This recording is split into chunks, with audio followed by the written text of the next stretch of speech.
নমস্কাৰ, মই ৰঞ্জন চৌধুৰী। ইয়াৰ আগতো আমি দেখিছোঁ মানে ৮০ দশকৰ অসম আন্দোলনৰ পিছত এই মাজে সময়ত এই ২০২৪তো আমি দেখিছোঁ অসমীয়া অসমীয়াৰ কথাবিলাক আহি আছে।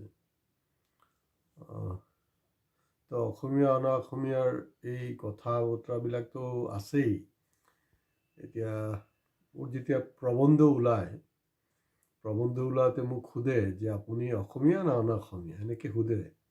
কিয় মোৰ অপৰাধ? কৈছে না আপুনি চৌধুৰী লিখেতো। মই যে এইটোতো মোৰ অপৰাধ নহয়, কাৰণ চৌধুৰী অল ইণ্ডিয়া টাইটেল, অসমীয়াটো আছে অসমীয়াটো আছে। মই ভাবোঁ যে ধৰি লওক কোনোবাই গগৈ, ডেকা, কলিতা লিখে, এই উপাধিৰ সমাজৰ মানুহবিলাকক কৈছোঁ, বেয়া নাপাব, মানে এটা ৰেফাৰেঞ্চটো দিবই লাগিব ন কোনোবা এটা টাইটেল।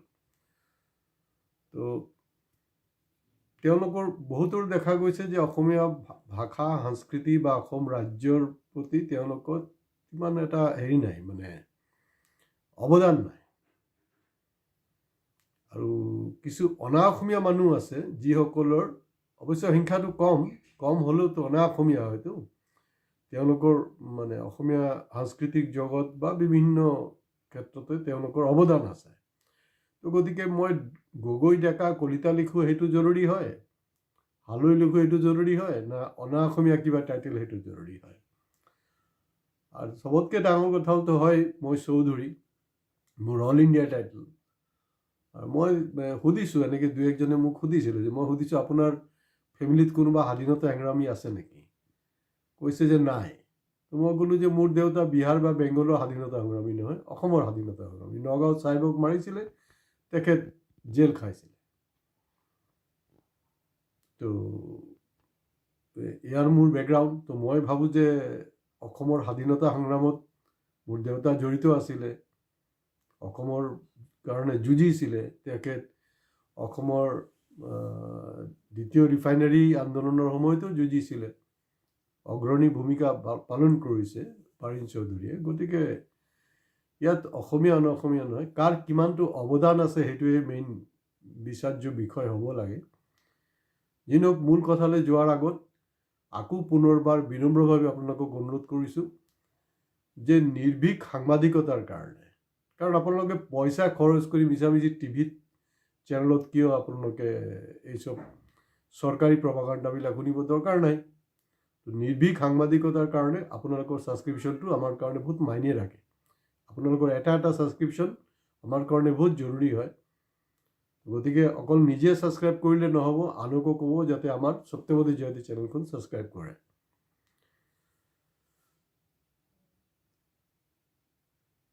বিষ্ণুপ্ৰসাদ ৰাভালৈ মই ইয়াৰ আগত এপিছ'ড কৰিছোঁ, কিন্তু আজি জ্যোতিপ্ৰসাদ আগৰৱালাৰ ওপৰতে মই কথা ক'বলৈ গৈ আছোঁ। তো আগৰৱাল স্বাভাৱিকতে যোনটো আৰম্ভণিত মই কৈছিলোঁ, আগৰৱালটো অসমীয়া টাইটেল নহয়, অসমীয়া টাইটেল। কিন্তু জ্যোতিপ্ৰসাদ আগৰৱালাৰ যি অৱদান অসমীয়া সমাজ সংস্কৃতিৰ ক্ষেত্ৰত, তাত কি আগৰৱাল লিখে না কি লিখে সেইটোতো নিশ্চয় মানে গুৰুত্বপূৰ্ণ নহয়। তেওঁৰ অৱদানটো কি, সেইটো কাৰণে মই আৰম্ভণিতে কৈছিলোঁ কাৰ কোনটো টাইটেল সেইটো ইম্পৰ্টেণ্ট নহয়। ইম্পৰ্টেণ্ট হ'ল যে অসমত কিমান তেওঁৰ কণ্ট্ৰিবিউশ্যন আছে।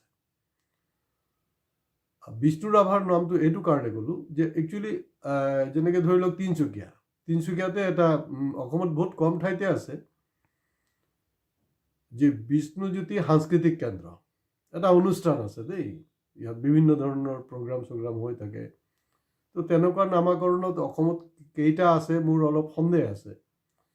তো বিষ্ণু ৰাভা আৰু জ্যোতিপ্ৰসাদৰ এটা সম্পৰ্ক আছে, মানে কাকো আপুনি ছেপাৰেট কৰিব নোৱাৰিব, বিচ্ছিন্ন কৰি এটা আমি আলোচনা কৰিব নোৱাৰোঁ।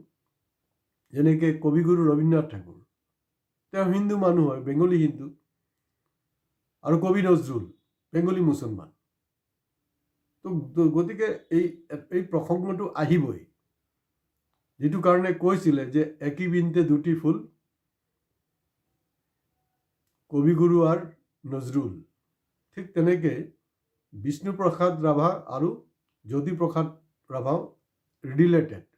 দুইজনে কিন্তু মানে শোষিত জনতাৰ কাৰণে যুঁজিছিলে। ডিফাৰেঞ্চ ইমানটোৱে আছে, যুঁজাৰ এই ডিফাৰেঞ্চ হ'লগৈ যে তেওঁ মাৰ্ক্সবাদত বিশ্বাস কৰিছিলে। বিষ্ণুপ্ৰসাদ ৰাভা তেওঁ সশস্ত্ৰ বিপ্লৱত বিশ্বাস কৰিছিলে, তেওঁ হাতত ষ্টেণ্ড গান লৈছিলে। পিছলৈ তেওঁৰ বিভিন্ন হেৰিবিলাকতো আপোনালোকে জানে, মই ইয়াৰ আগত এপিছডতো কৈছোঁ। কিন্তু জ্যোতিপ্ৰসাদ আগৰৱালৰ ডিফাৰেঞ্চটো হ'লগৈ তেওঁ কলমত বিশ্বাস কৰিছিলে, আৰু তেওঁ মানে এই স্বাধীনতা সংগ্ৰামত তেওঁৰো অৱদান আছিলে।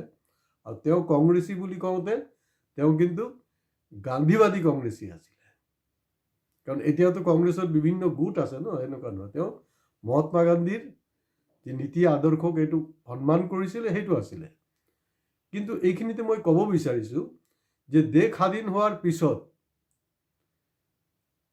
এয়া বিষ্ণু ৰাভাই হওক, বিষ্ণু ৰাভা যেনেকৈ খোলাখুলিকৈ কৈছিলে এই আজাদী ঝুটা হে, কিন্তু ভাৰতবৰ্ষৰ বিভিন্ন প্ৰান্তত এই আৱাজটো উঠিছিলে।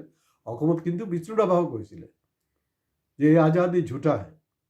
হয়, জ্যোতিপ্ৰসাদে সেই কথাটো তেনেকৈ ডাইৰেক্ট কোৱা নাই, কিন্তু আমি বিভিন্ন বিষয়ৰ ওপৰত বিষয় যেতিয়া আমি অধ্যয়ন কৰিছোঁ, আমি জানিবলৈ পাওঁ যে তেখেত এই ডায়লগটো কোৱা নাই সঁচা, কিন্তু তেওঁ যি ধৰণৰ স্বাধীনতা বিচাৰিছিলে, স্বাধীন ভাৰতখন যি ধৰণে হ'ব লগা আছিলে সেই ধৰণে যে হোৱা নাই, সেইটো কিন্তু সদায় তেখেতক পীড়া দিছিলে।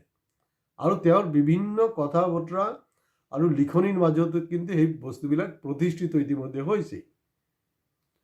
তো গতিকে এনেইতো বহুত এটা টাফ ছাবজেক্ট। যেনেকৈ ইয়াৰ আগত মই স্বামী বিবেকানন্দৰ ওপৰত কৈছোঁ, এইবিলাক বৰেণ্য ব্যক্তি। জ্যোতিপ্ৰসাদ আগৰৱাল এইটো মই ধৃষ্টতা নাই যদিও তথাপিও মানে অলপ ক'ব লগা হৈছে, কাৰণ জ্যোতিপ্ৰসাদৰ যি আদৰ্শ, আজি চাব অসমৰ চুকে কোণে কিন্তু এই দিৱসখন পালন কৰিছে। আৰু তথাকথিত জাতীয় দল সংগঠন যিকেইটা আছে তেওঁলোকে ইতিমধ্যে মানে বিষ্ণু ৰাভাকতো হাইজেক কৰিছেই, জ্যোতিপ্ৰসাদকো কিন্তু হাইজেক কৰি লৈছে। আৰু এই যে অনুষ্ঠানৰ কৰ্মকৰ্তাসকল আছে বা গোটেই বছৰটো তেওঁলোকৰ যোনটো কৰ্মৰাজিৰ লগত কিন্তু জ্যোতিপ্ৰসাদৰ কৰ্মৰাজিৰ কোনো ধৰণৰ সম্পৰ্ক নাই। জাষ্ট মানে এইটো এটা উৎসৱৰ নিচিনা তেওঁলোকে পালন কৰি আছে। তো মোৰ এটাই আহ্বান যে আপোনালোকে অনুষ্ঠান কৰক, কোনো আপত্তি নাই, চবেই কৰিব লাগে, বৰেণ্য ব্যক্তিসকলক স্মৰণ কৰিব লাগে। কিন্তু তেওঁলোকৰ যদি নীতি আদৰ্শ কি আছিলে, তেওঁলোকে কি ধৰণৰ সমাজ বিচাৰিছিলে, সেইটো যদি আমি পালন নকৰোঁ, সেইটোক যদি আমি মেইনটেইন নকৰোঁ, তেতিয়াহ'লে এই ধৰণৰ আনুষ্ঠানিকতাৰ কোনো ধৰণৰ যুক্তি আছে বুলি মই নাভাবোঁ। তো যি নহওক, বিষ্ণুপ্ৰসাদ ৰাভাৰ বা আমাৰ জ্যোতিপ্ৰসাদ আগৰৱালৰ লগত তেনেকৈ আগৰৱাল উপাধি হ'ব পাৰে, কিন্তু তেনেকৈ মই সেইটো ধৃষ্টতা দেখাবলৈ নাই। মোৰ হাতত আৰু কিছু ৰেফাৰেঞ্চ আছে, মই সেইটোলৈ আজি চৰ্চা নকৰোঁ।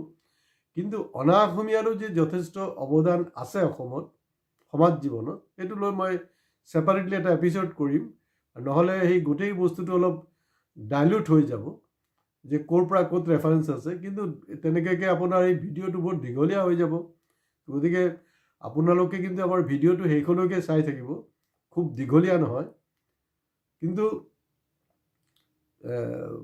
তেওঁৰ যোনটো জন্মস্থান তাৰ অৱস্থা কি, তেওঁৰ সংৰক্ষণৰ ক্ষেত্ৰত জাতীয় দল সংগঠন বা এই যে চৰকাৰে এই প্ৰতি বছৰে আপোনাৰ এই শিল্পী দিৱসৰ দিনাখন চাব একদম গোটেই পেপাৰ জুৰি এড দিয়ে। এডৰটো দৰকাৰ নাই নহয়।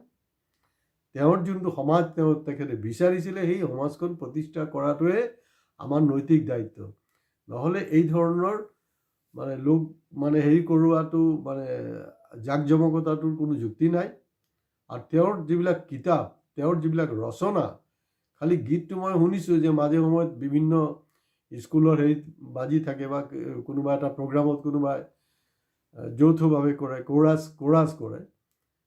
কিন্তু যিমান বৰেণ্য ব্যক্তি আছে অসমত তেওঁলোকৰতো এই দিৱস পালন কৰা উচিত, কিন্তু লগতে সন্মান জনোৱাটো খুব বেছি জৰুৰী, আদৰ্শটোক গ্ৰহণ কৰাটো খুব জৰুৰী হয়।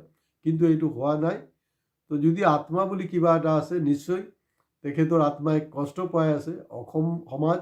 অসমীয়া সমাজৰ যি বিচ্যুতি দিন বা দিন, আৰু মধ্যবিত্ত অসমীয়া সমাজে যে কোনো ধৰণৰ দায়িত্ব ল'ব খোজা নাই, চবে নিজে নিজে স্বাৰ্থলৈ লাগি আছে, এই কথা বতৰাবিলাক কিন্তু ঠিক হোৱা নাই।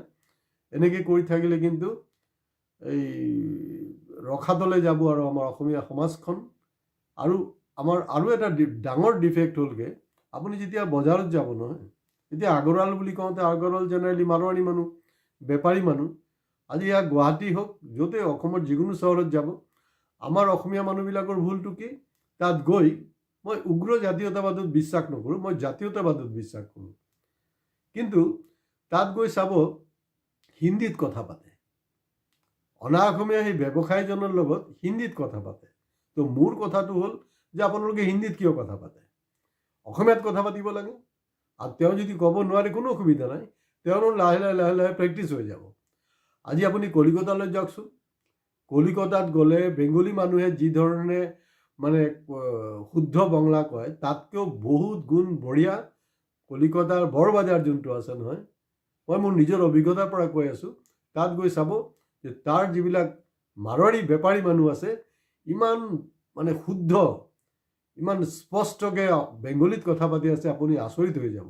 গতিকে এই বস্তুটো, এই সংস্কৃতিটো এনেই জাতীয়তাবাদ, আঞ্চলিকতাবাদ এইবিলাক লৈ চিঞৰ বাগৰ কৰি লাভ নাই। আমি আমাৰ এই কামটো আমি কৰি থাকিব লাগিব, তেতিয়াই বৃহত্তৰ অসমীয়া জাতি গঠনৰ প্ৰক্ৰিয়াটো সম্ভৱ হ'ব। নহ'লে কিন্তু এটা জাষ্ট ডাইলগ আছে, ডাইলগ হিচাপে গোটেই বছৰ বছৰ ধৰি এনেকৈ চলি থাকিব। আৰু অনা অসমীয়া মানুহৰ যে দপদপানিটো বঢ়াৰ কাৰণে কিন্তু আমি নিজে জগৰীয়া, আমি নিজে কাম কৰিব লাগিব, কৰ্মসংস্কৃতি বঢ়াব লাগিব। আৰু অনা অসমীয়াৰ লগত আমি চেষ্টা কৰিব লাগিব যাতে অসমীয়াত কথা পাতোঁ, আৰু তেওঁলোকো যাতে এটা সময়ত বাধ্য হয় যে তেওঁলোকো অসমীয়াতে কথা পাতে। তেতিয়াহে সঠিক আমাৰ মাজত মিলনটো সম্ভৱ হ'ব। আজি ইমানতে শেষ কৰিছোঁ, কিন্তু পাহৰি নাযাব আমাৰ সপ্তমতে জয়তে চেনেলক নিশ্চিতভাৱে আপোনালোকে ছাবস্ক্ৰাইব কৰক, লাইক কৰক, শ্বেয়াৰ কৰক, আৰু কমেণ্ট বক্সত গৈ আপোনালোকে কমেণ্টছ কৰক, কাৰণ আপোনালোকৰ এটা কমেণ্টছো আমাৰ কাৰণে যেনেকৈ ছাবস্ক্ৰিপশ্যন জৰুৰী, কমেণ্টছো জৰুৰী হয়। ধন্যবাদ, নমস্কাৰ।